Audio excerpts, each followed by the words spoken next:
All right, Nick, welcome to Published. Yeah, thank you so much. I'm excited for our conversation today. Absolutely, we're happy to have you. So, why don't we start with the basics? Tell us about yourself and what you do and how you got started with BookThinkers. Sure. So my name is Nick Hutchison, and I founded BookThinkers about 5 years ago now. And so I was a struggling college student, and I had accepted an internship my senior year of college with a software company. And during that internship, one of my sales mentors recommended a couple good personal development books. And at the time, I was sort of anti-reading, right? I had never read any books up until that point. I was a pretty bad student. I was disconnected from the classroom, but I really looked up to this guy. And so I read some of those books, and my entire life changed. And so here we are now, 5 years later, and I have BookThinkers, which is now an online community of over 100,000 nonfiction book lovers. And we have a podcast, we do book recommendations, masterminds, we're writing books, all sorts of crazy things. But that's a little bit about me and how I started the company. Yeah, congratulations on your success, and I'm sure it was quite a journey along the way. Was there anything that surprised you that sort of stands out when you look back? And you've certainly still got quite a journey ahead, but inevitably there are some bumps and some hiccups and things that we learn in such a journey. And how about for you? Yeah, I've got a lot of them. Number one, first and foremost, sort of from a macro perspective, I'm kind of shocked that I was never introduced to some of these subjects when I was growing up. I grew up in a great family. My parents were amazing. My brothers were always challenging me to battle them in sports and stuff like that. I was okay in high school as a student and even in college as a business student, but I was never introduced to some basic foundational stuff like personal finance or philosophy or psychology. And a lot of those things are important to understand how the world truly works. And so the world of personal development books is so large and there are so many resources out there, but the average person, I would say I was the average person, isn't necessarily made aware of those as you're growing up here in the US. And so, yeah, I'm kind of shocked by that. And what I mean when I say I'm surprised is I'm surprised that this world of personal development and business books is so large and it's so immense. And there's a book to solve almost any problem. And if you're not taught that at a young age, you might miss the ball and there's an opportunity cost to that. Yeah, there are a lot of resources out there that I suppose people don't even know exist. And when you're on my end of the table as a publisher, we see these books come in on everything under the sun. So we know that there's a solution Yeah. for everything.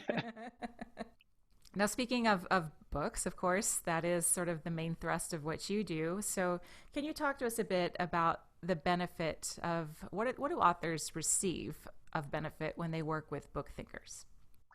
It's evolved a lot over the last few years. I'll just give you a short story. When I first started posting on social media, we wanted to build a mobile application for readers so that they could retain and implement more information from the books that they were reading. The relationship that we had with the developers sort of fizzled out. My business partners at the time who started Book Thinkers with me sort of left the project alone. And the only thing that had any social or any traction at all was our socials. So we started on Facebook and then we kind of went to Instagram.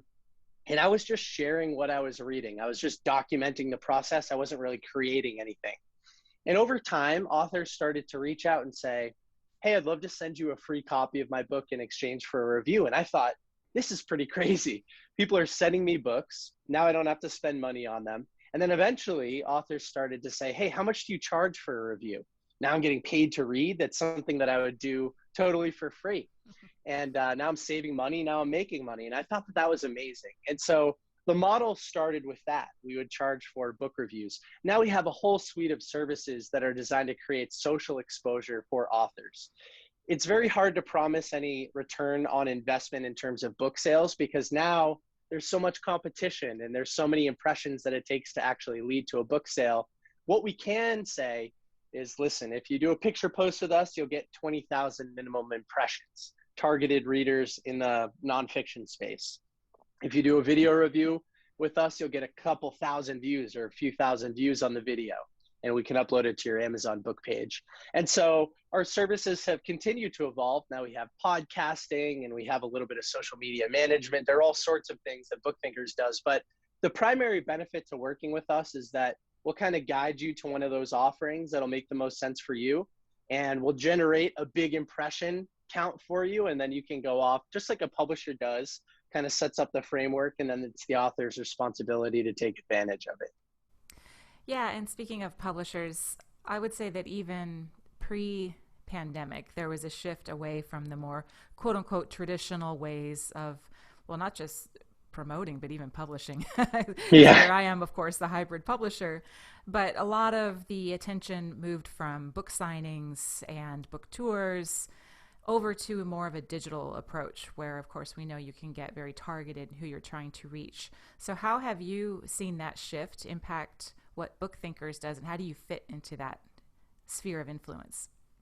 Yeah, that shift has been great for book thinkers because we're primarily on socials. And so I think with Amazon lowering the barrier to entry and hybrid publishers like Greenleaf stepping up and giving more back to authors, letting them retain the intellectual property, giving them a higher percentage of that residual income that gets created from the book, um, more and more people are writing books.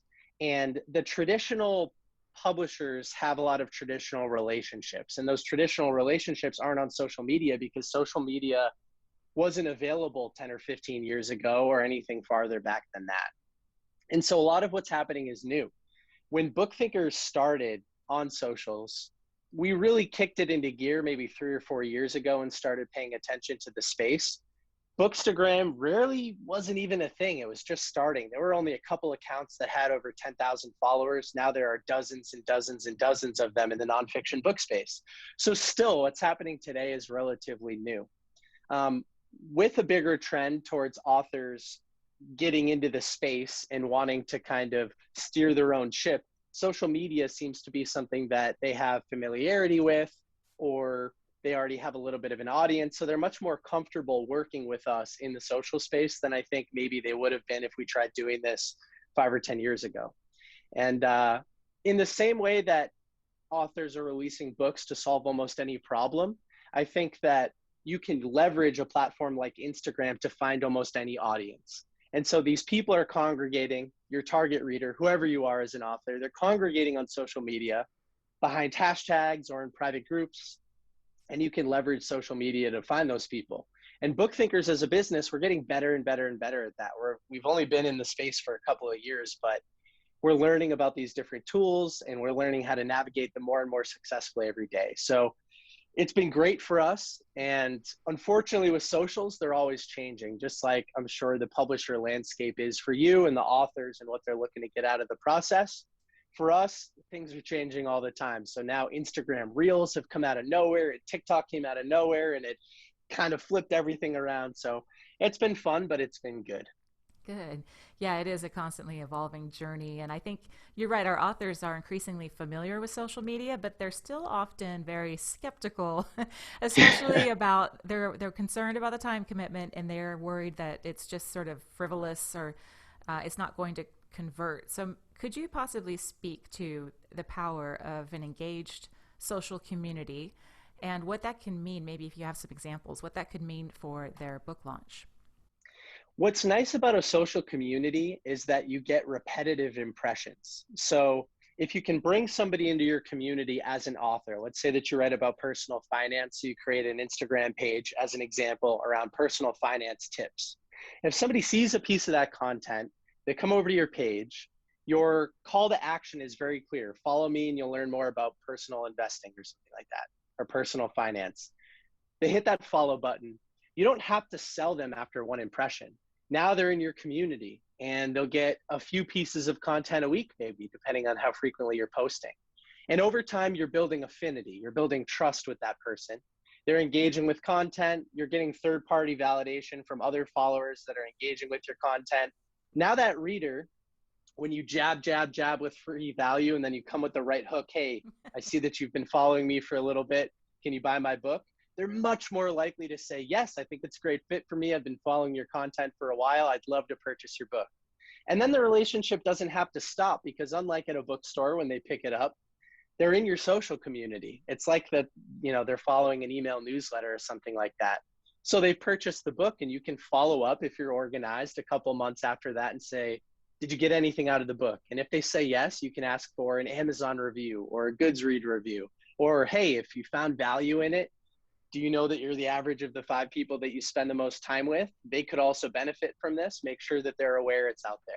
And little simple asks like that aren't a big deal when you've been consistently providing value for a longer period of time. And so that's why I think every author should be on socials, and you can leverage the search mechanisms within each social platform to find target readers by searching hashtags and things like that. And so I would encourage everybody to learn a little bit more about it and to get in front of their audience. I mean, for me, I was very skeptical at the beginning of BookThinkers. I didn't have a personal Instagram or Snapchat or Facebook or anything at the time, but I got in there and I started to learn. And you know what? We did 100 impressions a week for the first 6 months, and then it was a couple hundred impressions a week, and then it was a couple thousand, and now it's a couple 100,000. So readers exist on the platform. It definitely does take a little bit of time to build that audience, but it's so worth it, and it kind of feels like it falls out of thin air sometimes. And I'm glad you mentioned getting used to the ask. I think it's something I'd heard plenty of people talk about when it came to promoting books. But even when I launched my own book, lots of people reached out to me on LinkedIn and said, "This book came into my life at the perfect time, and thank you for writing it. I got so much out of it." And I had to remind myself, oh yeah, respond and ask them to say that on Amazon or just review it somewhere. And they always were very gracious, but it is interesting. It's like I have that in the back of my head as a bit of knowledge, and yet when it came time, I had to remind myself because it wasn't natural to turn around and receive some praise like that and then put an ask on the end of it. It kind of doesn't quite feel polite, but you really have to get into that mindset. Yeah, I agree with you entirely, right? The author has the best chance to sell to anybody directly from the source. And so you need to be out there in your DMs, responding to comments, creating engagement, becoming friends with other authors in the community. And if you're not, there is an opportunity cost to it. And so you mentioned the time commitment. It is a time commitment if you want to do it the right way. You can hire a virtual assistant or get somebody to help you out on your team if you have some infrastructure around your book. But there's nothing that beats an author on an Instagram story reading a chapter from their book or a couple of pages or responding to questions. That trust is really important. And nowadays, like I said, with all of the combative or with all of the competition for your attention as a reader, you need sometimes 10 or 15 impressions before you're willing to make a purchase decision. Yeah, definitely. So for the folks who are new to this, they're taking your advice and they're going to go try their hand at socials. What what I think I see quite often is, well, how do I know if I'm doing it right? So what are some indicators? How do they know that they're being effective in creating an engaged community? Yeah, Instagram, what's nice about Instagram as my platform of choice is that I would always tell an author when you're first starting out, go follow dream accounts and go follow your competitors. So go follow people that you would aspire to be like, and also follow other authors in your space that have recently released books. You can kind of steal like an artist, to use that metaphor. Look at what type of content is working and try to recreate that for yourself. And study everybody, just observe. You don't need to get out there and start posting on day one. You can just observe and take notes and sort of develop a little swipe file for yourself of what you think is working. Once that's done, you can start generating some content for yourself. And it is a little bit rocky up front, but you can't get to your 100th video without your first 99. It'll be a little bit rough up front, but you'll start to understand and you'll get feedback from the social platform itself on what's working and what doesn't. Instagram determines the value of a piece of content based on micro testing. And so let's say that you have 1,000 followers, you post a piece of content, it'll go out to maybe 50 of your followers and people that follow the hashtags that you've used. And if it gets high engagement, a lot of those 50 people say, whoa, this is cool. They'll like, they'll comment, they'll save it, they'll share it with a friend. If that happens, Instagram will give it to more of your followers. They'll say, hey, this is a great piece of content. But if people don't engage with it, well, then it's not valuable to Instagram. Because remember, Instagram is a business. They make money from selling advertising slots to other businesses. And if it was all advertising on your newsfeed as a consumer, you would get off the platform. So in order to keep you on the platform and observe as many ads as possible, they only want to share high quality content. And they determine that quality based on if it gets engaged or not. And so one other piece of advice I'd have for authors when you first start putting your content out there, it's not whether or not you like the content that matters. It's whether or not Instagram likes the content, the followership that you've developed. Do they engage with it in the first couple hours after you post it or not? If they don't, do less of that. If they do, do more of that.